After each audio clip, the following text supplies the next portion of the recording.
Sorry. Okay. You've probably often heard me if you've been following my channel for any length of time. Hopefully, this mic will pick up. That the Canadian military is underestimated in a lot of ways. A lot of people don't realize what we have. So I'm going to kind of go over some of the stuff we have now. Because we're probably going to be shooting at the Russians, Canada is mostly probably going to be over the Arctic. So Russia's going to be a big problem for Canada after the United States kind of collapses. The reason being is simple. Right now, my current government is starting to play U.S. style politics, and right now we have Poroshenko from the Ukraine on the CBC. I haven't checked out the interview yet, but anyway, he's in my country today, and he's in Parliament addressing Parliament. Thank you, Canada, for the money and the support to the Ukraine. Problem is right now the only one really protecting the Ukraine, okay, is basically the U.S. Anglo-American IMF bankers type of deal, backing, basically NATO to kind of keep, Russia at bay there. Now, that said, yes, the Maidan Square massacre was basically a coup to overthrow the government. And they did that. Now Poroshenko's there, and Russia saw this coming a mile away, so they counter-couped it, and they annexed the Crimea. Now, where Canada fits into this, I'm still not 100% sure what deal we've made with Ukraine, because we're sending them $200 million. And that's going to have strings attached to it. I don't know what the strings are going to be. I'm assuming it's probably going to have something to do with the gas, the natural gas, and stuff like that, because Canada's a very big mining country. We not so much just have mines here, we actually mine around the world. We're like one of the best mining countries in the world, technology-wise. A lot of people don't know that. And so I'm thinking for gas, mining, whatever it might be, fracking, whatever it might be, we might be getting in on that end of the deal with the Ukraine. So Russia's obviously right now doesn't like the Ukraine, or doesn't like the Ukraine, and they don't like Canada. Now we've been in dispute with Russia. Well, I guess right after World War II, Canada basically becomes the battlefield in which Russia and the United States will fight over. So during the Cold War, Part 1, which we are clearly in a new Cold War, but in the first Cold War, what ended up happening was Canada had, right after World War II, had the opportunity to either become a nuclear power or not, and we chose not to, because we did, we thought, well, we don't want to have a standing military that's going to go all over the world and like the U.S. type of deal. What we opted for was more of a peacekeeping role and stuff like that. And what ended up happening is that we opted out of the nuclear option of being nuclearly armed. Not, but however, here's the thing about Canada: we could have nukes in as the amount of time it takes to make them. Why? Because Canada's full of uranium. We're like one of the number one uranium suppliers in the world. A lot of people don't know that either. It's even to the point where sometimes there's health, like in my region, has a very high cancer rate in my region, and a lot of people think it has something to do with the uranium. There's just uranium everywhere, right? It's a natural element, and we have lots of it. So we have no, and refining it and stuff like that. We have no problem refining uranium. We have no problem. We can make nukes if we want, but we choose not to. That said, it doesn't mean we never had nukes in the country. In fact, we had quite a bit of nukes. The RCAF, one of their mandate to stop Russian invasions coming through Canada was basically to drop nukes. What the RCAF pilots used to call the big boom maker in the belly, and they would take a CF 104 starfighter, put a nuke on it, and they'd have maybe one or two missiles just for air to air, but they would basically drop a nuke on an invading Russian, amphibious assault or whatever, stuff like that. So however it would have worked out, it would have been bad no matter how it would have worked out. But the point is that we chose to build a military strong enough to basically have enough control to basically repel Soviet aggression at the time. Now, Iceland went the opposite way. What they did is they said, okay, no, well, we don't want military is too expensive to have. So what we'll do is we'll pay the U.S. to put a base or whatever, and they can, or however they worked out their deal. But basically, the U.S. can basically have their bases in Iceland, and but they get full military control of what they want to do. So we didn't want to do that. We wanted to still have a lot of control. Now that said, we do work an awful lot with the U.S. With NORAD and stuff like that. But Canada on its own is a lot more advanced than the Russians in a lot of ways, but not quite up to date as the United States. However, training-wise, our guys are really good. The biggest problem we have right now is we don't have enough of them. Just to give you some numbers, Canada, again, good training, but just low numbers on everything. If you add up all personnel and everything, don't quote me on it because the numbers go up and down depending on the budget, depending on what politicians are in power of the day. For example, under a Liberal government, you'll typically get a lot less military spending. Under the Conservatives, it's been the best glory years for the Canadian military. All the new Wonder Toys and stuff like that. But at the height of the Cold War, Canada had in say like the 1950s to 60s, we had a pretty darn big military. We had a huge air force. The CF-100 Canuck here that you're looking at, this was one of the most advanced airplanes in the world at its time of conception. Although the airframe was considered outdated, it was the only kind of all-weather interceptor. NATO relied on this thing to take off in bad weather. While everybody else was grounded due to fog, we were at 50,000 feet. And it had a 2,000-mile range, so it was a good patrol aircraft and everything. And we had about 700 of them. And so, we were there. Now, the Soviets have come a long way, too, with their, Wonder machines as well. And their newest PAK-FA Sukhoi T-50 is quite the machine. We have a lot of different types of fighters that we've been through. The main staple probably the fighter that we've stayed with the longest is probably the CF-18, and our newest fighter is about 30 years old. I think the last one rolled off the line in 1987. Yeah, so it's however long ago. I don't even want to think of it. So the Soviets they used to build lots of things, okay, and junk.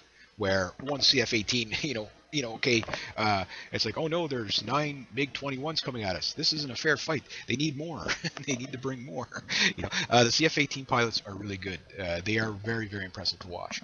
But the thing is, again, we're low on pilots. There's not enough pilots. So all in personnels and everything, you're looking at about 300,000 people serving in the Canadian Armed Forces that are, that's probably including reservists and everything. So it's not a huge military in that sense.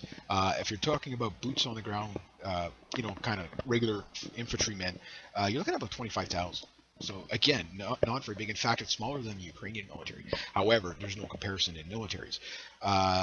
Where the big difference is for Canada is our training is a little bit better than what the Russians get on average. They typically start off. It takes 13 weeks to train somebody to be trainable in Canada, okay? So the basic boot camp is between 13 weeks. So it used to be 16 weeks at one point. Then you stay as a reservist forever until the spot opens up, and then they'll hire you regular forces. And then 3 years, 5 years, 10 years, 15 years, you can make a career of it or whatever. Now, aspects, what do we have warships-wise? Well, to the Russians, 200 warships that they currently have in surface, roughly, give or take. Again, the Russian numbers go up and down all the time too. They have, but their main navy is submarines. That's where a handful of problems is going to be for Canada. Is that we have 3 submarines, 2 fully operational that spend about 100 days each a year at sea, and we have one that, for example, the HMCS Windsor has structural problems and can only dive to 50 meters, which is not very good for a submarine. However, that said, our little diesel electric submarines are almost undetectable. A lot of people don't realize how good the Victoria class submarines are actually becoming, and that's why we need more of them. The problem is we had to rebuild the things from scratch. It would have been just better to build them ourselves. So yeah, they were a bit of a blunder. It was a long beginning, but to give you an idea, well, the Victoria class submarine, Upholder class submarine, the HMCS Victoria is actually sunk a ship, not in combat, but the torpedoes work just fine. They use the Mark 48s and stuff like that.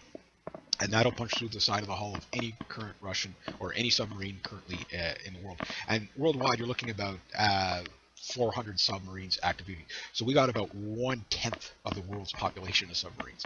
So that's just one aspect. But it's the way for example, we have all kinds of deep water sonar stuff that we do. The Russians do it. The Americans have been doing it for years. But basically, we've got this web of microphones that are on the ocean floor. And what they do is they lay down these cables, okay, and it picks up any sound. So if there's an enemy submarine in the area, not only will it pick up the sound, but it will actually record the pitch, the distinct sound of the whatever it is that's intruding, and it will remember it. So you can identify if it's a Russian sub, a Chinese sub, which is now becoming problems, and or Canadian sub or a U.S. sub. So anybody that's in the Arctic, we're going to know, or off the coast of Canada. Problem is again the numbers thing. So like we have the equipment to detect things. It's just we don't have very much coverage because we have all this vast land and ocean. Three major ocean fronts to you have the Arctic Ocean, you have all the the Atlantic and Pacific rim to basically patrol. Now, the other thing they do with the submarines and our frigates, for example, is and mine hunters is they got these big, long UAVs and or sorry, URV. Anyway, little kind of thing that floats out behind these ships that goes out about a mile or so, and basically it's like a giant sensor that picks up anything, and the submarine also does this as well. And there's like a big cable that goes out about a mile behind the submarine and a mile behind the minesweepers, which is the Kingston class, and then of course you got the Halifax, which is a frigate. And they could basically pick up all kinds of stuff like that. And then we've got these we're experimenting with these kind of robotic submarines that kind of basically just map the ocean floor and stuff like that. So we got some pretty cool stuff. Now, in getting into ships, all in, again, the Russians have about 200 warships, mostly submarines, and they have an aircraft carrier. We don't have an aircraft carrier, but we, have a lot of helicopter patrol type of thing. We have about 66 ships that the Canadian Navy typically keeps on hand right now. And we have the new shipbuilding program, which is going to be, I'm still not 100% exactly what's being built. I know there's a giant icebreaker that they're making. We have a couple of icebreakers. I heard somewhere that we didn't have any icebreakers. We don't have any large icebreakers. We have smaller icebreakers, or what they call a medium icebreaker, which is still huge. I mean, it's the size of a city block, right?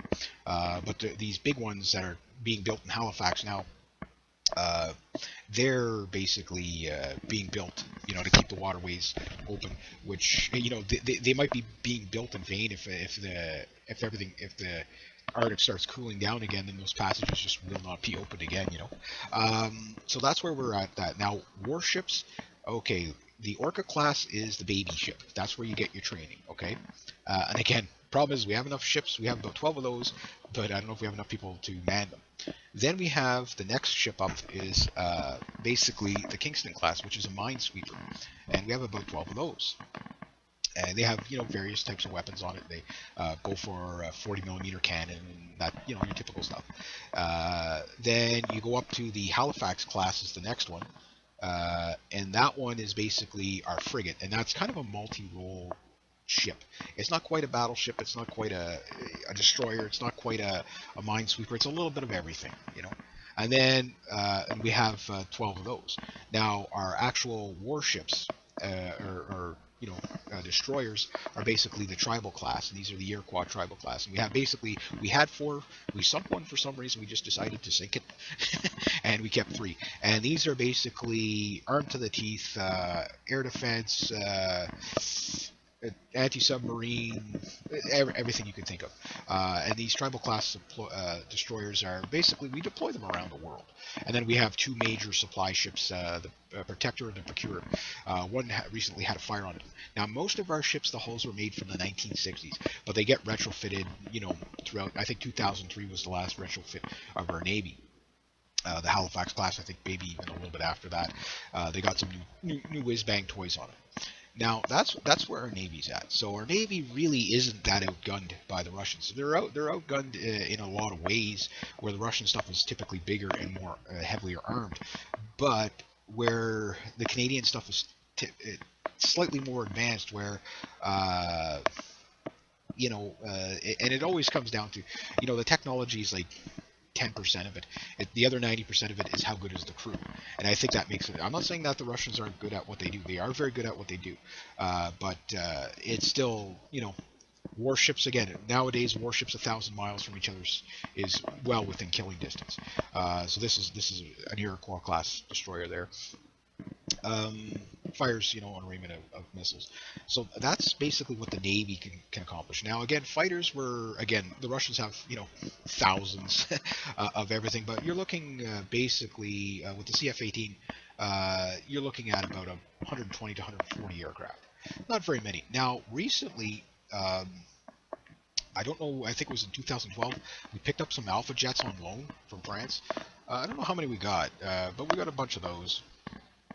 We have some British BAE Hawks that we have for training, which could also be kind of frontline fighters, maybe not up in the Arctic, but, in the Arctic they always want to have twin engine just in case. And then helicopters, we have about 500, Hueys, and which is known as the Griffin, basically. Tanks, well, the Leopard tanks, that's where we outgun the Russians, is that we have the 2A6, although most of them are on loan from Germany, and but our 2A4s, we've been getting them upgraded. Things are just complete. They're the largest land predator in Canada is a Leopard, 2A6 tank. You know what I mean? So that's one of the things. They're better armored than just about any Soviet tank. Powerful main gun, the 120 millimeter, that type of thing. And of course, again, the crews are usually second to none that drive around in them.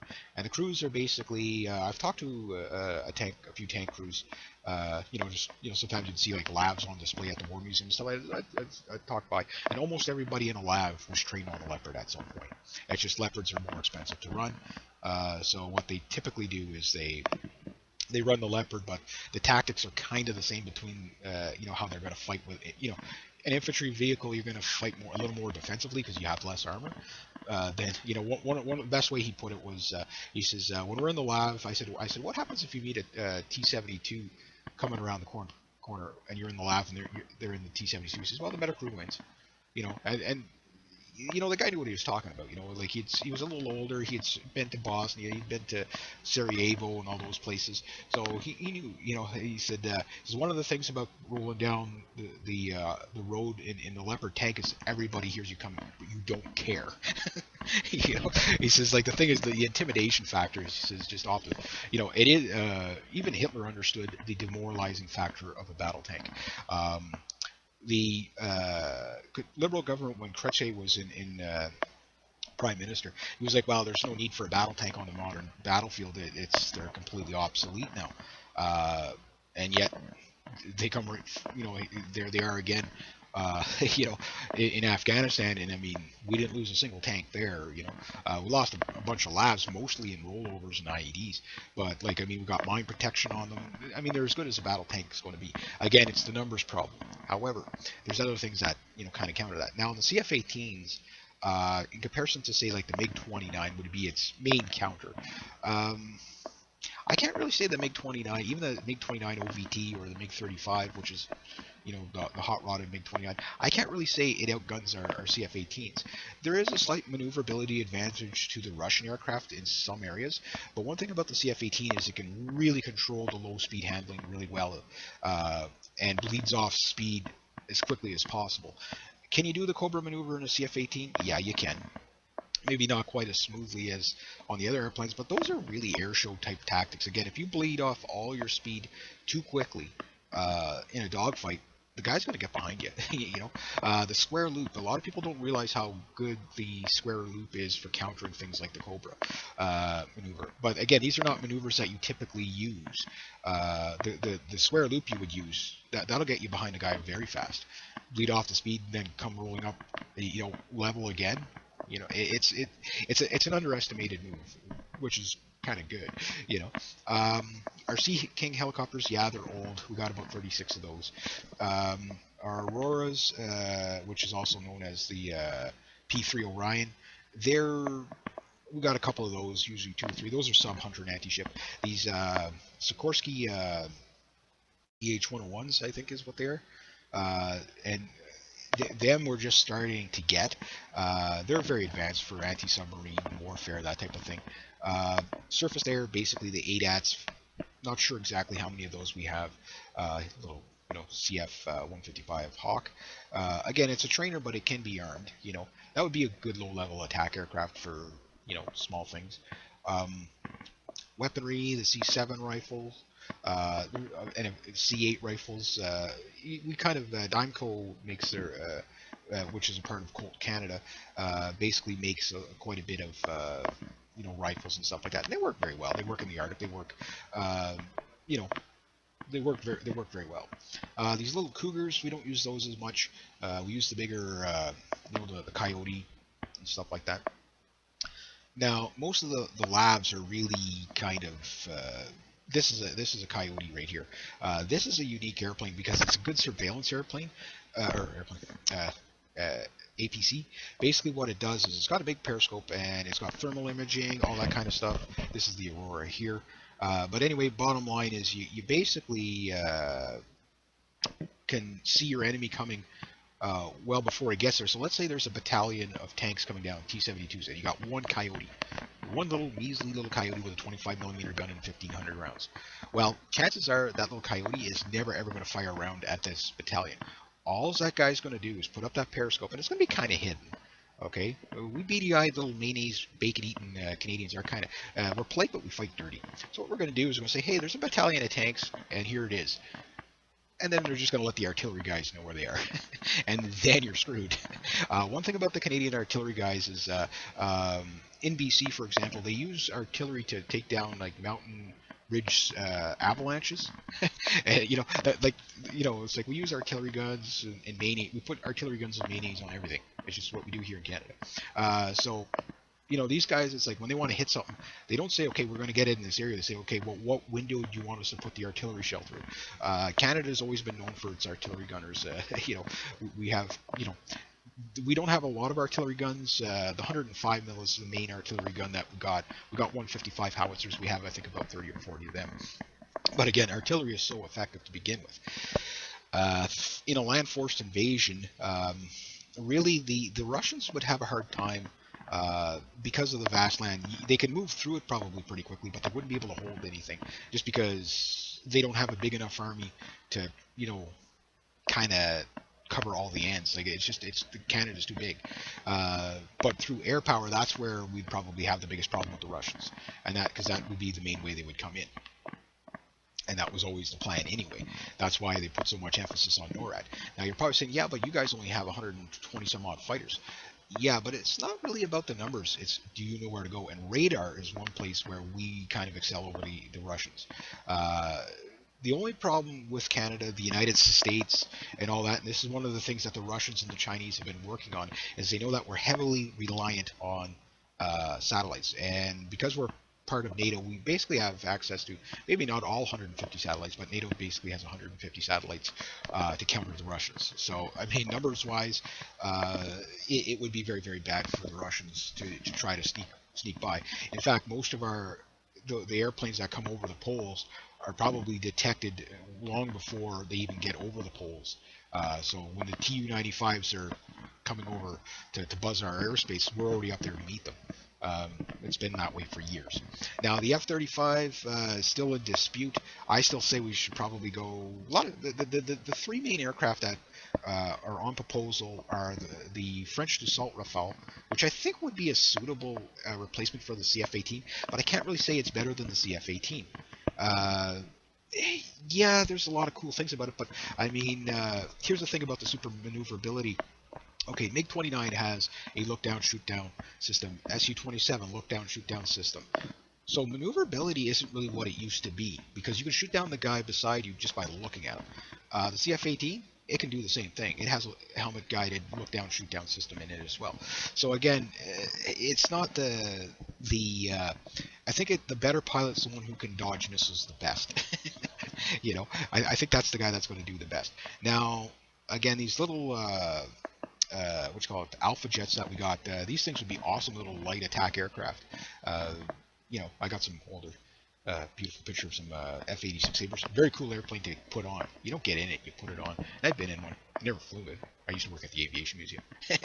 But anyway, bottom line is, again, um, coordination is one of the big things that Canada has an advantage. Again, the technology. We have all kinds of ground radar, you know, to detect anything coming along. So our technology and information, you know, sometimes you can do a lot more with a lot less, and that's one thing historically Canadians have always done in military with their military is done more with less as well. It doesn't matter if there's you know 1,000 tanks coming over the hilltop, if they don't know where you are and you don't know where they are, you know, you can pick them off, right? And again, we're not going to fight fair. You know, I'm not saying that the Russians couldn't take us, but I'm just saying that it wouldn't be that easy. It would be mass losses on both sides. But the problem is see, Canada's always prepared with the idea that we're heavily outnumbered. You know, so it's something that we've compensated for. Again, if there's 200 other ships out there, they're not all going to be in one area. Uh, you know, that type of thing. And the Harpoon missile, we use the AMRAAM, but we can use the Harpoon missiles can be adapted to the what's called the CF-18, which allows you to basically destroy ships. So there's that type of thing. The other thing is the Canadian snipers. Snipers, that's one thing where we really excel too. Snipers are next to battle tanks and submarines. I think are the most demoralizing things next to nuclear weapons, you know, on the battlefield. So when we look at it, our special forces guys, again, very low in numbers. The Russians have the advantage there where they don't have as good a training, but they have a lot more of. And their special forces guys are very, very, very good as well. Their Spetsnaz or whatever. Us, we call them JTF2. They used to be known as the Airborne. Then, you know, political correctness got rid of them. But with that said, again, our warships, they don't look like much, but they do pack a hell of a punch. For example, the Bofors 40 mil can fire up to 12 miles. You know, that's a hell of a main gun. I think the 76 mil or 70 is it 76 mil? Yeah, 76 mil gun is the biggest one we have on our warships. I think we may have had 105 mil on there at one point, but you know, type of thing. Again, the Upholder Victoria class submarines, they're turning out to be pretty good. They've been to RIMPAC type of thing. Biggest problem is we don't have a lot of them. Now, again, with the new shipbuilding program, I don't know exactly what warship design we're actually going with. I know they want to have a patrol ship, so it would be some sort of a frigate, basically. You know, kind of a, you know, or maybe a minesweeper like the Kingston class. I don't know. So the frigates are basically Halifax class, which is 12 of them. And of course, the minesweepers, the Kingston class, like I said earlier, and then the Iroquois class is the you know, basically our warships, main warship, armed to the teeth destroyers. You know, so they're what you know, if what we have now is not too bad. You know what are we going to be replacing our destroyers with? They're going to be pretty terrifying machines to anything that's going to try to come up against them. You know, again, it's the training. It doesn't mean I mean, submarines always have the upper hand of stealth. But the thing is again, technology-wise, it's not the stuff that you see in the military, like the planes and the ships and the tanks. It's the stuff like it's the logistics of it. Again, you know, it's the surveillance, the sonars, the you know, basically it's the stuff that the early warning systems, like again the Coyote. It doesn't mean the Russians don't have anything like that as well, but it means that moving around without being detected will be almost impossible. But however, because they're, you know, and I can't really say that, you know, again, I'm not saying that the Russians are evil or anything like that, but you have to understand the governments are about to get into a big fight. And the problem is with Canada, we're following the U.S. narrative, which doesn't keep us neutral. For example, in the Ukraine conflict, yeah, we got 1.2 million Ukrainians here, largest Ukrainian population outside of the Ukraine. But I mean, we don't, you know, we've chosen that side, but we don't bother to say, well, how many Russians are here? You know, we don't know. Maybe not the same amount, but there's probably quite a few. So, you know, we really shouldn't be taking sides in that. But most importantly, by taking sides now, later on down the road, when we're going to be kind of on our own, to me, I think the most way we're going to be conquered is not through military might, but through inflation. When basically we can't afford to put the warships in the water because our economy's collapsed because we do 80% trade with the United States. That's the real threat is the destabilization of economies. And all this destabilization of economies is coming through not big military programs, but basically through endless wars over there somewhere. So I think Canada needs to become more of a neutral country, but make no mistake, over the Arctic oil, yes, Canada and Russia will be in a fight over that.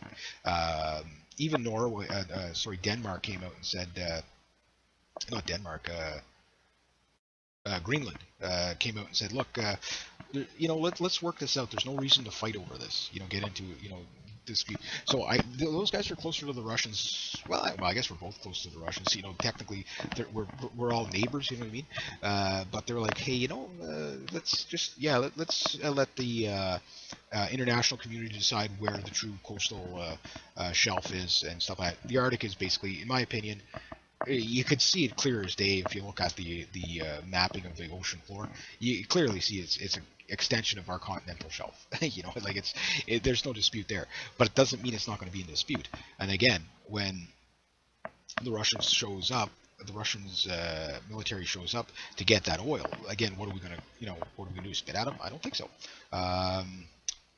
And make no mistake, the Russians. One of the things they always said during the Cold War Part 1, was that they hated the idea of fighting Canadians because we never kept to our training manuals. We always try to trick you. Again, we will. Again, if we're outgunned or outnumbered, we're going to fight dirty. You'd be surprised at some of the if you follow Canadian history at all, you'll find out that we're always doing something to fool the other guy. We're polite, we're nice douchebags. But we're real douchebags when we fight, because it's we fight dirty, but we apologize after. Oh, I kicked you in the nuts, boy. Sorry, no hard feelings, eh? But anyway, it is what it is. As far as our labs and stuff like that, now we were supposed to get a whole bunch of CB90s. Basically, these are BAE system. Tanks, multi-role. You can't really call them a tank. Can't really call them an APC. They're just kind of like a mechanical kit that, well, if you put a main gun on it, it's a tank. If you put a cannon on it, it's a APC. If you put a ADATS on it, it's an air defense. It's just kind of one of those mechanical type kits, kind of how the Leopard kind of turned into, but it's kind of the ultimate APC that you can do anything with it, and it's very advanced. And we were going to get 108 of those, but we decided not to, and we updated our labs instead, and basically we added anti-mine stuff after being in Afghanistan. We learned the valuable lessons of mine protection against IEDs and stuff like that. So with that, this is kind of what they kind of look like now. They're quite, they've even got extra skirting for RPG fences and stuff like that. Updated the horsepower. So basically, instead of buying these new basically armored vehicles, we basically just decided to get do engineering and D&D and that to spice these things up. The wheeled tanks versus track tanks. 90% of the countries out there don't need track tanks. They can get away with the wheeled tanks, but they still have to be able to, again, we've got the striker precision. The nice thing about these is they got speed and they don't break down as much. Tank crew put it very well. It's like a Leopard day was a work day. For every 1 hour, tanking around in the Leopard, you basically did about 11 hours of routine maintenance. I mean, they were easy to fix, but they broke down a lot because a tank is a tank, right? But on the Lav, you barely broke down, but when you broke down, you had to call a technician because it was that much more advanced. And that. So with that, again, tank superiority is kind of a strange one again, and then you also have to factor in Irinx, I think is what it's called, the Irinx missile. Basically, it's an anti-tank missile, so we got all anti-tank weapons and stuff like that. So we're still not quite sure what we're going to do with our military, whether we're going to be the kind of all-inclusive, all-in-one Air Force, Navy, and Marines type of thing, and Army, whatever, or if we're just going to be just an army, or if we're just going to be an air force. We're still not 100% sure what we're going to do in that role. But what I'm thinking is that, and I don't think it's going to happen because of globalism. And unfortunately, again, our foreign policy is starting to mirror too much of that of the U.S. foreign policy, which will basically bankrupt us. And when we're bankrupt, we can't, buy or build, Leopard tanks. This is a Canadian version of a Leopard tank. The armor is basically built here in Canada. The 2A4s, these are basically sent back to Germany and they revamp them. The C1s and C2s, I don't think they can update anymore. But, like anything, they basically, set up these tanks so that, they're, again, they're just a beast of a machine, And when you see them up close, I've seen them up close, and they're impressive. If you've seen it rolling down the road at you, you would facilitate your balls into shrinkage. In the tank competitions, often Canadians usually come in second, third, first, that type of thing. So our tank crews are very, very, very good. Again, just about all the personnel are very, very well trained.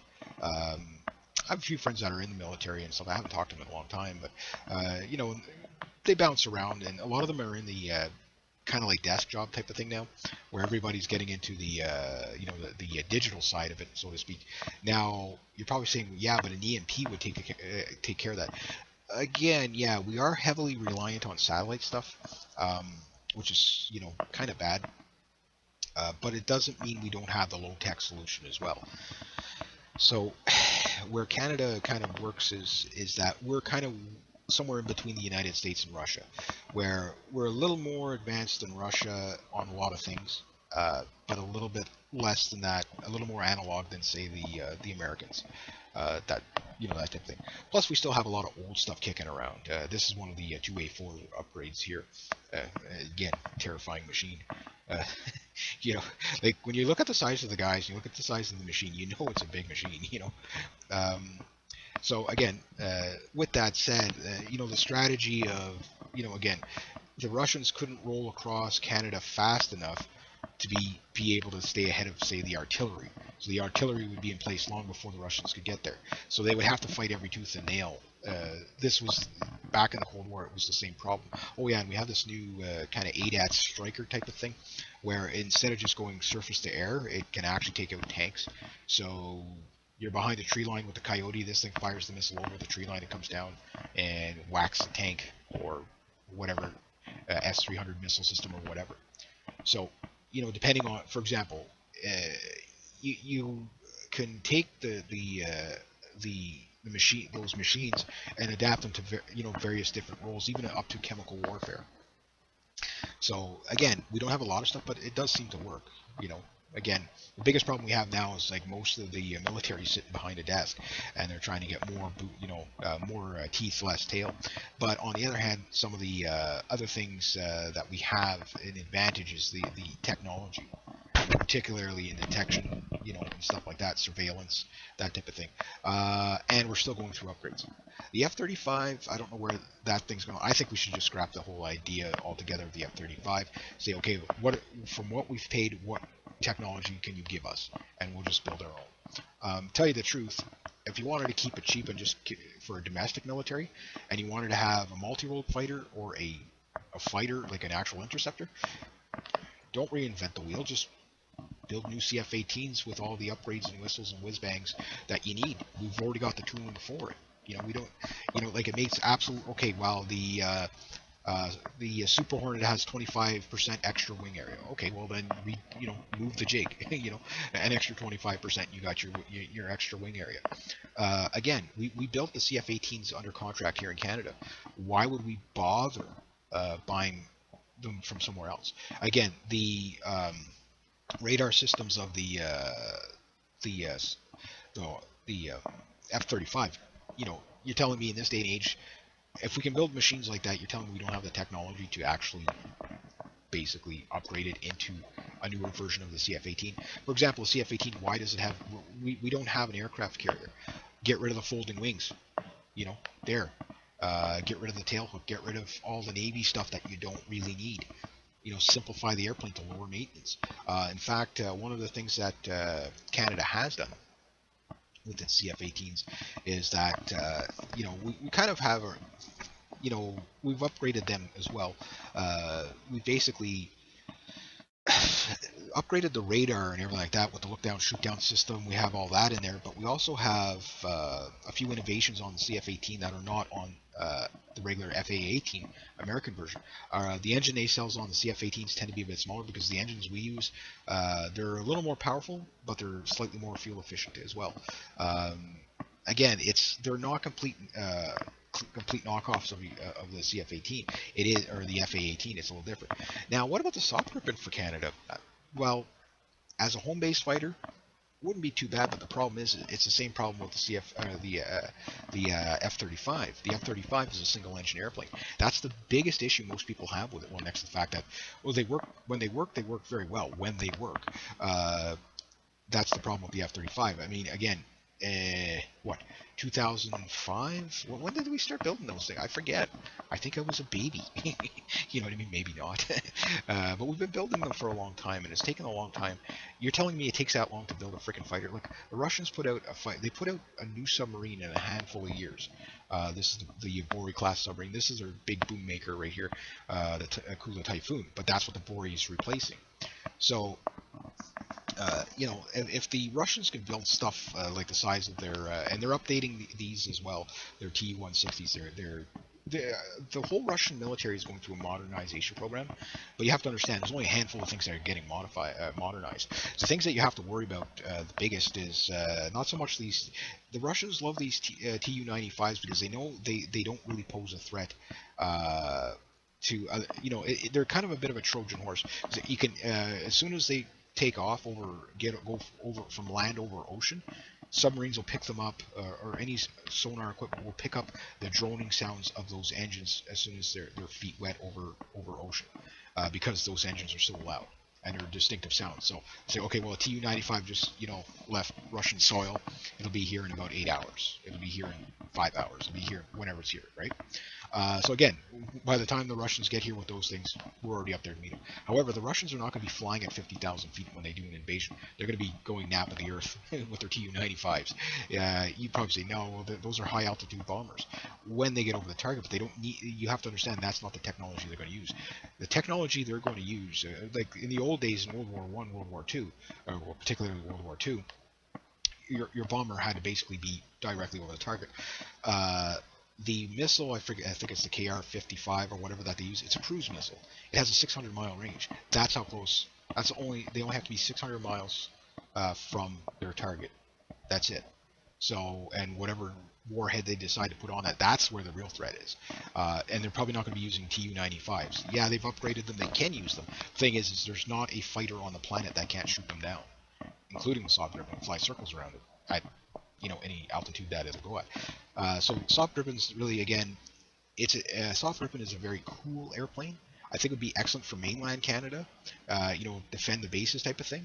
But again, why would we build that when we need a twin engine?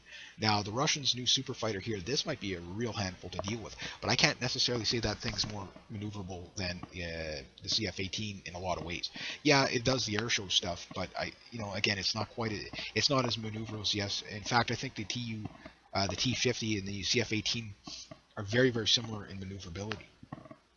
Even though, yeah, it has a little more deflection on the rudder. It's just the thing about the CF-18 is it's very twitchy. It's very quick to respond. These things will be a huge problem. The Su-24s, aka the bomb trucks, and the Su-34s. These things will be massive nightmares for the RCAF. Just because this is the to me, this is the best thing that Russia has ever built, Air Force-wise. Now, the fighters like the Su-35, yeah, they're definitely going to have a lot of power advantage over the CF-18 and stuff like that. But it does, again, the better pilot will win. The thing is when, this is the ship that the Victoria sunk. The Su-24s, it's just that there's so many of them. This is what Russia will attack with. Coming in very fast, high speed, low level. firing cruise missiles and stuff like that. And those are the things that go after they're anti-shipping. But again, an Su-24 against an Iroquois class destroyer, uh, it's a situation that they would probably have to send quite a few Su-24s at all different angles. A warship, no matter how good it is always vulnerable to aircraft because it will depend on how good the crews are.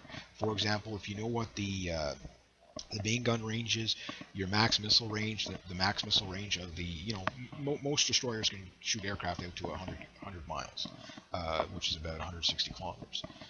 So with that said, the airplanes that Russia has kind of set aside for anti-shipping is like the Su-34, the Su-24, and the Tu-22Ms. They have special anti-shipping missiles specifically for that to fire at extremely long range, like 100 miles, to stay outside the lethality zone of the destroyers. That said, they have to do this while not getting shot down themselves. One bad thing about the anti-shipping missiles is they're heavy. It really, MiG-29s can't maneuver with an anti-shipping missile on it. You know what I mean? They can maneuver well enough, but if they've got a CF-18 on their tail, they're going to have a hard time.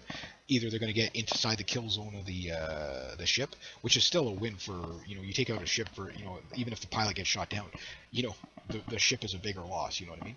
So one watching the other is always going to be a big thing. The thing is our warships usually have a high endurance, long range CP-140 Aurora, basically, which has basically missiles that can shoot 100 miles. So yeah, an Aurora is basically a sub hunter, but it can also shoot down aircraft. But it's dedicated to sub hunter, and that's what typically protects against helicopters, protects against and the thing is the sub hunter, even though it might not be, or the anti-submarine warfare airplane and anti-shipping warfare airplanes such as the CP, right? Aurora is basically going to be protected by the warship as well. So one guy watches the other. You know what I mean? So again, it's a bit of a nightmare to try to get it. Again, when you look at how it's deployed, the equipment on itself might not be for stand much on its own, but used in conjunction with, it makes it very, very, very difficult to, like I say, you got a Coyote. The Coyote, is a very easy APC to destroy. You could probably destroy it with a well-placed shot from an RPG. Problem is the guys that are protecting the APC, you got to get past them. And the other problem is the Coyote, it'll spot you and then it'll move. By that time, the artillery's raining down on your position. So again, it's not going to be the cakewalk a lot of people would think. And then on top of that, let's say you have an anti-tank missile, okay, or the S-300 missile system. Well, an S-300 missile system is a pretty good, pretty good system, and it's multi-fat. Like they got a whole bunch of, there's like 20 pieces to that thing. And considered, the S-300 missile system is like, and the S-400 missile systems is really, through the Russian modernization program, it has a medium-range missile, a long-range missile. It has basically anti-tank missiles. It has all kinds of stuff like that. So what are you going to send out after an S-300 missile system? Well, a Leopard tank. That's what or you're going to take them out with artillery. Now, mind you, they can shoot down the artillery pieces, but they're not going to shoot down them all. No one military on the planet here has that upper hand. Like, even look at Iron Dome, how many things it misses. Not how many things it hits, but how many things it misses. Some people have even speculated that Iron Dome hasn't shot down a thing, that all the poofs you see in the air is just basically the Iron Dome just basically detonating to make it put on a show. I don't know if that's true or not. I think the Patriot missile system works to a degree. Like any missile system, they can all miss, right? Regardless of who manufactured it. But at the end of the day, again, we're still, we can't build those new warships fast enough. The thing is, I don't know exactly what warships we're building. It's kind of like, I know we're making an icebreaker. I know we're making some patrol ships, but I don't know what is the final design, and I know we're behind schedule, but that's to be expected anyway. I mean, the biggest problem we had when we took on our new Arctic Sovereignty ships basically was we didn't have enough skilled labor to actually build them, because we turned our economy into a service sector economy, which the good news is with the new government that we have is that they are kind of going back to the technical side of things slowly but surely. Within 2 decades, if we haven't gotten into a shooting war, this is the biggest threat from Russia. Really, is these TOPO-Ms. But the thing is that the we're starting to get back that technological edge again. And what we might see, hopefully, is that when we decide, okay, well, we're going to take this fighter or that fighter, we build it here and put our own spin on it. Another airplane that's coming up is the the British Typhoon. I think that would be a really good airplane for Canada. But again, just go. It ain't broke, don't fix it. I think the CF-18 is plenty fine. Just do a modernization upgrade to it. Look, the Russians started with the Su-27, now they have the Su-35. They had the Akula Typhoon, now they have the Bori class here. You can see how, they've just basically, made it their own, right? And they took a design and then made it into something else. The Su-27 is a perfect example of that.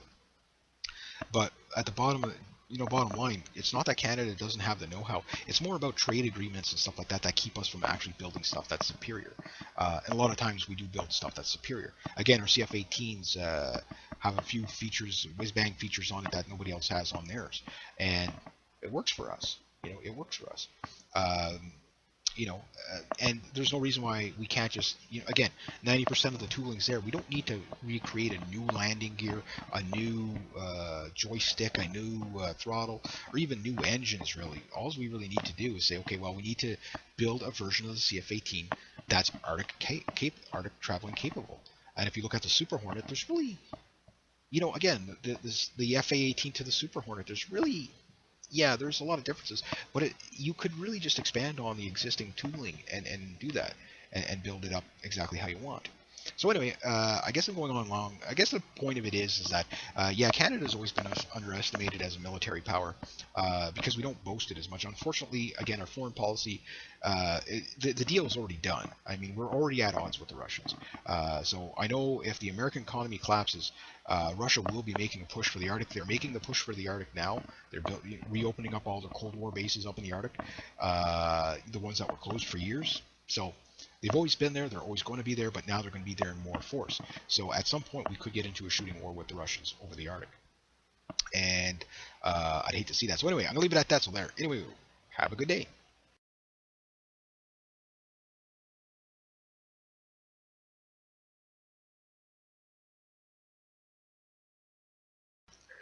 G'day, hi, and welcome. Sorry. Okay. You've probably often heard me, if you've been following my channel for any length of time, hopefully this mic will pick up, that the Canadian military is underestimated in a lot of ways. A lot of people don't realize what we have, so I'm going to kind of go over some of the stuff we have now. Because we're probably going to be shooting at the Russians, Canada is mostly probably going to be over the Arctic. So Russia's going to be a big problem for Canada after the United States kind of collapses. The reason being is simple.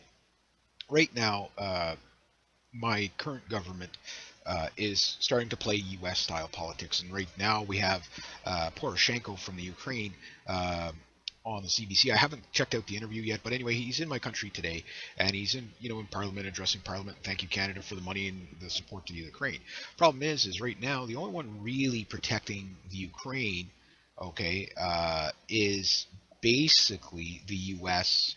Anglo-American IMF bankers type of deal, backing, basically NATO to kind of keep Russia at bay there. Now that said, yes, the Maidan Square massacre was basically a coup to overthrow the government, and they did that. Now Poroshenko's there, and Russia saw this coming a mile away, so they counter-couped it and they annexed the Crimea. Now, where Canada fits into this, I'm still not 100% sure what deal we've made with the Ukraine, because we're sending them $200 million. And that's going to have strings attached to it. I don't know what the strings are going to be. I'm assuming it's probably going to have something to do with the gas, the natural gas, and stuff like that. Because Canada's a very big mining country. We not so much just have mines here. We actually mine around the world. We're like one of the best mining countries in the world, technology-wise. A lot of people don't know that. And so I'm thinking for gas, mining, whatever it might be, fracking, whatever it might be, we might be getting in on that end of the deal with Ukraine. So Russia's obviously right now doesn't like the Ukraine, or doesn't like the Ukraine, and they don't like Canada. Now we've been in dispute with Russia. Well, I guess right after World War II, Canada basically becomes the battlefield in which Russia and the United States will fight over. So during the Cold War Part 1, which we are clearly in a new Cold War, but in the first Cold War, what ended up happening was Canada had, right after World War II, had the opportunity to either become a nuclear power or not, and we chose not to, because we didn't, we thought, well, we don't want to have a standing military that's going to go all over the world and like the U.S. type of deal. What we opted for was more of a peacekeeping role and stuff like that. And what ended up happening is that we opted out of the nuclear option of being nuclearly armed. Not, but however, here's the thing about Canada: we could have nukes in as the amount of time it takes to make them. Why? Because Canada's full of uranium. We're like one of the #1 uranium suppliers in the world. A lot of people don't know that either. It's even to the point where sometimes there's health, like in my region, has a very high cancer rate in my region, and a lot of people think it has something to do with the uranium. There's just uranium everywhere, right? It's a natural element, and we have lots of it. So we have and refining it and stuff like that. We have no problem refining uranium. We have no problem. We can make nukes if we want, but we choose not to. That said, it doesn't mean we never had nukes in the country. In fact, we had quite a bit of nukes. The RCAF, one of their mandate to stop Russian invasions coming through Canada was basically to drop nukes. What the RCAF pilots used to call the big boom maker in the belly, and they would take a CF 104 starfighter, put a nuke on it, and they'd have maybe 1 or 2 missiles just for air to air, but they would basically drop a nuke on an invading Russian, amphibious assault or whatever, stuff like that. So however it would have worked out, it would have been bad no matter how it would have worked out. But the point is that we chose to build a military strong enough to basically have enough control to basically repel Soviet aggression at the time. Now, Iceland went the opposite way. What they did is they said, okay, no, well, we don't want military is too expensive to have. So what we'll do is we'll pay the U.S. to put a base or whatever, and they can, or however they worked out their deal. But basically, the U.S. can basically have their bases in Iceland, but they get full military control of what they want to do. So we didn't want to do that. We wanted to still have a lot of control. Now that said, we do work an awful lot with the U.S., with NORAD and stuff like that. But Canada on its own is a lot more advanced than the Russians in a lot of ways, but not quite up to date as the United States. However, training-wise, our guys are really good. The biggest problem we have right now is we don't have enough of them. Just to give you some numbers, Canada, again, good training, but just low numbers on everything. If you add up all personnel and everything, don't quote me on it because the numbers go up and down depending on the budget, depending on what politicians are in power of the day. For example, under the Liberal government, you'll typically get a lot less military spending. Under the Conservatives, it's been the best glory years for the Canadian military. All the new Wonder Toys and stuff like that. But at the height of the Cold War, Canada had in say like the 1950s to 60s, we had a pretty darn big military. We had a huge air force. The CF-100 Canuck here that you're looking at, this was one of the most advanced airplanes in the world at its time of conception. Although the airframe was considered outdated, it was the only kind of all-weather interceptor. NATO relied on this thing to take off in bad weather. While everybody else was grounded due to fog, we were at 50,000 feet. And it had a 2,000-mile range, so it was a good patrol aircraft and everything. And we had about 700 of them. And so, we were there. Now, the Soviets have come a long way, too, with their, Wonder machines as well. And their newest PAK-FA Sukhoi T-50 is quite the machine. We have a lot of different types of fighters that we've been through. The main staple probably the fighter that we've stayed with the longest is probably the CF-18, and our newest fighter is about 30 years old. I think the last one rolled off the line in 1987. Yeah, so it's, however long ago, I don't even want to think of it. So the Soviets they used to build lots of things, okay, and junk, where one CF-18, Okay, it's like, oh no, there's 9 MiG-21s coming at us. This isn't a fair fight. They need more. They need to bring more. The CF-18 pilots are really good. They are very, very impressive to watch. Um, but the thing is, again, we're low on pilots. There's not enough pilots. So all in personnels and everything, you're looking at about 300,000 people serving in the Canadian Armed Forces that are, that's probably including reservists and everything. So it's not a huge, huge, huge military in that sense. If you're talking about boots on the ground, kind of regular infantrymen, you're looking at about 25,000. So again, not very big. In fact, it's smaller than the Ukrainian